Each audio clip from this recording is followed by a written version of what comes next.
Today we're on an amazing trip through the tropical jungles of Queensland, Australia. The Kuranda Scenic Railway combines both breathtaking views of today with a story of its past. If you're looking for an unforgettable experience, this train might just be for you. It's a hot, humid day, but you know what? We'll be just fine. Good morning and welcome back to another video. Welcome back to Cairns, Australia. Wow, I'm so excited to be back in Australia. It's quite a change from Tokyo. I think it was snowing like 2 days ago. Today we have a wonderful day. We are going to enjoy the Kuranda Scenic Railway. And the plan is we're going to take the regular car out on the outbound trip. We'll enjoy the town. And then on the way back, we're going to travel in their gold car or whatever it's called. The train is set to depart at 8:30, so come along as we go from A to B. And let's enjoy a wonderful late summer day in Queensland, Australia. It still takes a little getting used to thinking about the end of summer in March for me. But nonetheless, I was enjoying every moment of this wonderful weather. And as I mentioned, a pleasant change from Tokyo. Cairns Station has been here since the late 1800s and is connected to Cairns Central Shopping Centre, surrounded by a picturesque 3-story parkade. It's an early Sunday morning, so as you can see, foot and vehicular traffic is a bit on the light side. Before jumping into the station, I did catch a glimpse of the Kuranda Scenic Railway's route outside the station. Cairns Station has 2 platforms. In addition to being the terminal station for our train, the station also serves the Spirit of Queensland, which connects Cairns to Brisbane, and the Savannah Lander, another scenic railway by Queensland Rail. The east side of the station has a small atrium with signs indicating that the Kuranda Scenic Railway departs from track 2, so it's a quick walk over to the other side. The west side of the station has the ticket office for the railway, and I'll go over how I booked this train later on. I did reserve the tickets some time ago, to the extent that I forgot that the regular cars are called heritage cars during the introduction, but it was a quick matter of paying for the tickets and picking them up. In the meantime, our train pulled into the station. There are 2 train sets, one which leaves at 8:30 and the second leaves an hour later. Only the second train has the gold cars, so this train is only configured with the heritage carriages. Trains are either pulled by 1 or 2 diesel locomotives which were built in the mid to late 60s, and I love the design of the front locomotive. Our tickets indicate that we're going to be in car 9. Many of these cars are around 100 years old, constructed with oak, and as you can see, the doors are not light. The cars have been maintained and cared for well over the decades, and each bench seats 3, and were seated in 19 and 20. So, be mindful of the gap between the train and the platform. If there is a need to evacuate the train, please follow the instructions and directions of our onboard staff. Thank you for your attention. Safety information can also be viewed at both ends of your carriage and on your souvenir trip guide. With the safety and FYI information covered, it's time to wave so long and make our way. It's a scheduled travel time of 1 hour and 55 minutes to reach Kuranda from Cairns. We'll stop once in Freshwater to pick up some more passengers before making the 327-meter vertical climb over 33 kilometers to our destination. But as it turned out, we aren't going to be going anywhere anytime soon. Not too many things can stop a train, but a fallen tree across the tracks absolutely can. We had to wait for a crew to come out and take care of it, and since it was Sunday morning, it took a bit of time, but I was in no rush. While we are stopped here though, I'll take this opportunity to welcome new viewers to the channel and invite you to subscribe for continued travel and aviation-related content. I've covered many wonderful trains in the past, such as the Monogatari trains on the island of Shikoku in Japan. Delicious food, great sights, wonderful. Back on this train, the staff did a great job keeping passengers informed with expected times and checking to make sure everyone was okay. The sun was pretty hot, so many of us moved to the other side of the bench to avoid it. These cars have never been fitted with air conditioning, so you get the full experience of traveling in the early 1900s.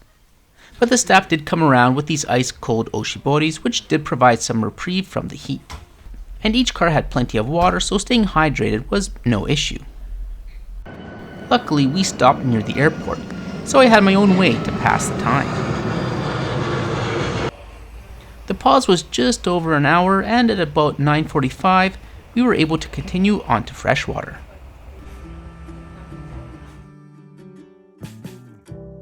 The Heritage cars have about 45 seats, give or take, with 3 seats allocated per bench, but the number changes from car to car. Above the seats, you'll find many photos related to the construction of this railway over 100 years ago. I particularly like the detail in the white tiling for the ceiling.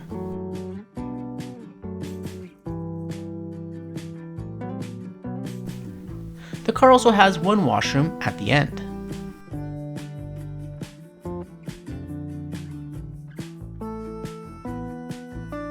These cars have retained their charm over the decades and are a nice, simple way to enjoy the trip. Most, but not all views are found on the right side of the train on the outbound trip, so I'd recommend to request these seats when reserving. We finally reached Freshwater Station. Normally, this would be a quick stop to pick up passengers. However, the same crew that removed the train earlier continued to check the track in its entirety, so we had to hang out here for about 20 minutes before getting the green light. We were allowed to disembark this time, which gave us a moment to check out the station, which we normally would not be able to do. And wow, what do you think? It's a nice little station, isn't it? The outdoor patio was the most attractive part, I thought. I love the outdoorness and relaxing feel the station provides, and I can easily enjoy a morning coffee here. There's also a reserved patio for the gold car passengers. The station also has a preserved workers' cottage, which is now a little museum, housing pictures and artifacts which one could spend a few minutes to learn more about the railway. And I found out here that the Queen traveled on this railway in 2002. Looking at some of the artifacts, I'm just looking, this is the 80s, that long ago. Oof. There's also an old handcart kept outside and some information regarding its use. We ended up leaving at about 10:30. We did gain some passengers here, but a fair amount of the passengers were waiting for the next train, which was also now delayed as a ripple effect from the fallen tree. Nonetheless, with the delays behind us, we continued on our way. After the train left Freshwater, we still enjoyed a box seat to ourselves, and before we got into the jungle, I looked at possible future bungalows in Redlange, a suburb of Cairns. One can only dream. Now, how's that Can UK thing coming along anyway? Our entrance to the mountains is signified by traversing Horshoe Bend, a tight curve with a 100-meter radius, which allows trains to make the initial ascent. The onboard commentary tells passengers that this was the site of the largest field hospital in Australia during the Second World War. And like many locations throughout the 33-kilometer trip, little, if anything, remains.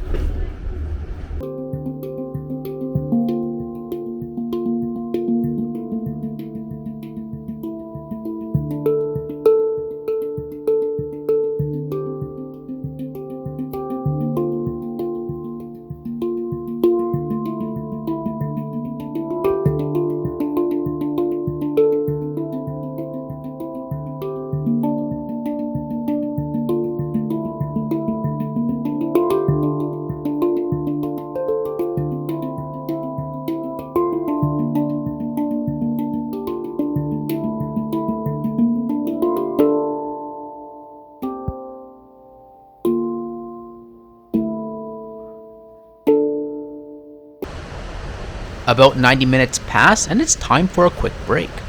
We take a 10-minute stop at Barron Falls Station, allowing passengers to get off the train for a few minutes, take pictures of the falls, and enjoy the nice breeze. It's just about 11:45 right now, and the breeze off that waterfall is just wonderful at this point. I ventured a little farther to gather more views of the train and the station. The station and views of the falls is not just accessible by the train. There's a parking lot not so far, located a couple kilometers south of town. Before long, we're back on the train for the last 10-minute push to Kuranda, and we end up arriving around noon. The Heritage car is a nice laid-back way to enjoy the sights and the train. The audio commentary strikes a nice balance of historical facts, bringing to life a world which simply doesn't exist anymore, and visual highlights of the wonderful topography along the way. Kuranda Station is a lovely tropical train station, isn't it? Decorated with many tropical plants surrounding the bright colored building. It has a nice relaxing vibe to it and is designed fittingly with the surrounding environment. When I think of a jungle train station, something like this definitely comes to mind. The station houses a shop with souvenirs and refreshments in the center, which is nice to browse. Plenty of outdoor seating, and there's a ticket office at the entrance to the station.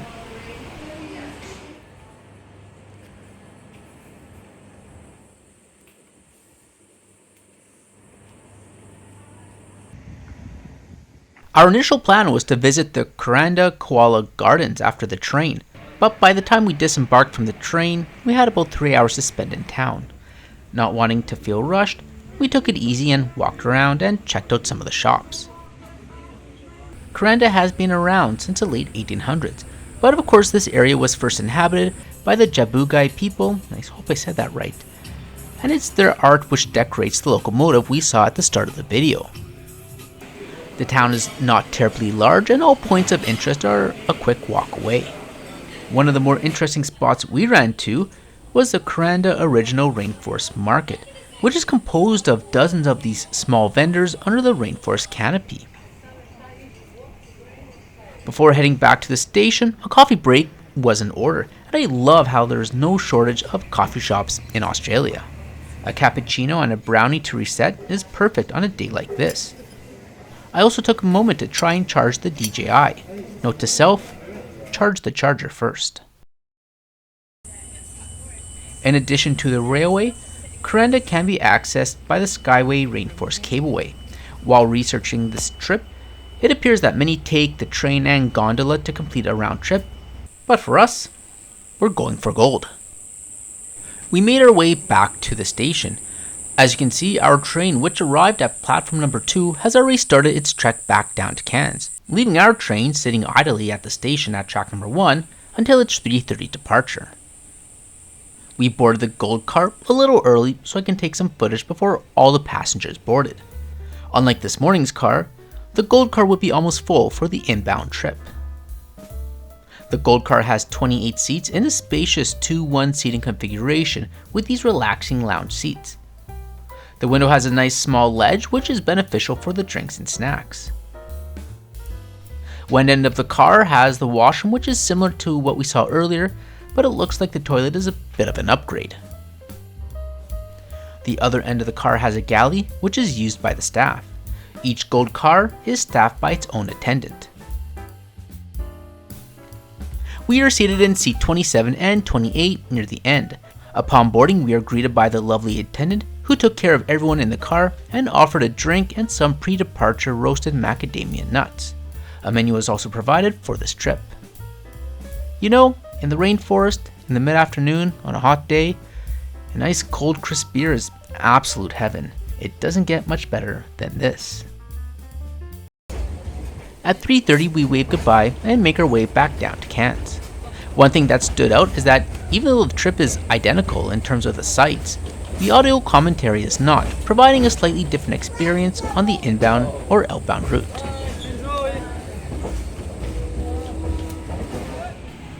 We of course make the 10-minute stop at Barron Falls shortly after leaving Kuranda. I didn't venture as far as this morning, but I enjoyed seeing the falls and the views once more with the afternoon sun. It provides a different perspective with the golden afternoon sunlight painting the landscape.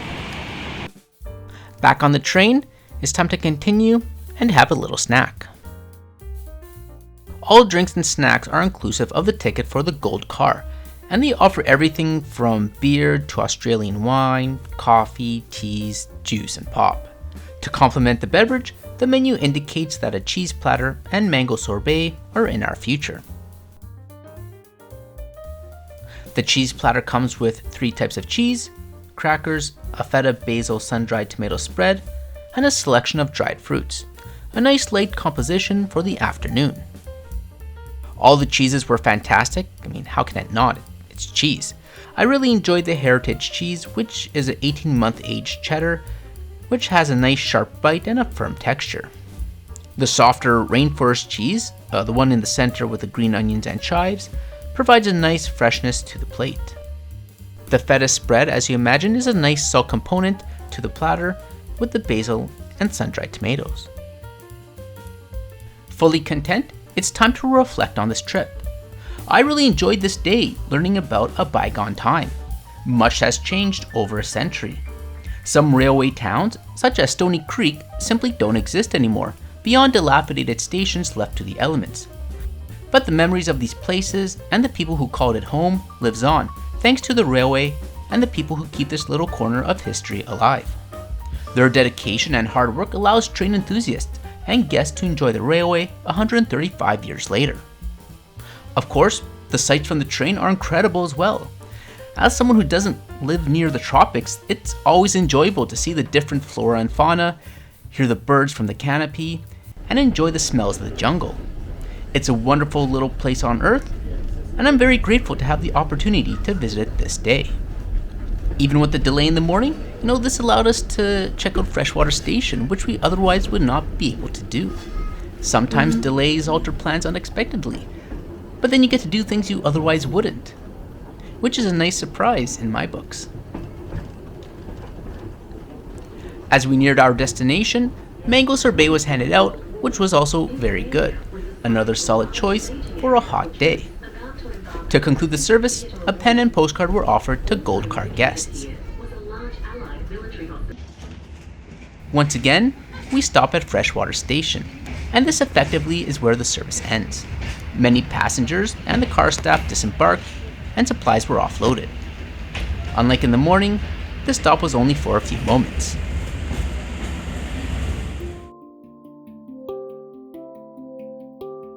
Booking the Gold Car for the return trip was a great idea in my books, providing a relaxing and comfortable trip back down to Cairns. The staff on board did an outstanding job, and the drinks and snacks were delicious and was all timed nicely. Many thanks to them. Reserving a ticket was also very easy. There are 2 trains per day and only the latter departures has the Gold Car. We decided to do the Heritage Car in the morning and return with Gold. I simply emailed them to reserve the time and the date and to secure the seats, and then I paid at the station in the morning and picked up the tickets. The website also has a few day tour packages to offer a variety of experiences. The price for this round trip with the Heritage Car on the outbound and Gold Car on the inbound came out to 138 Australian dollars per person, and it was worth every penny. At 5:30 p.m, we arrived once again back at Cairns Station with memories and sights to last for many years. Thanks for watching. Let me know your thoughts on the wonderful Kuranda Scenic Railway, and I'll catch you in the next video.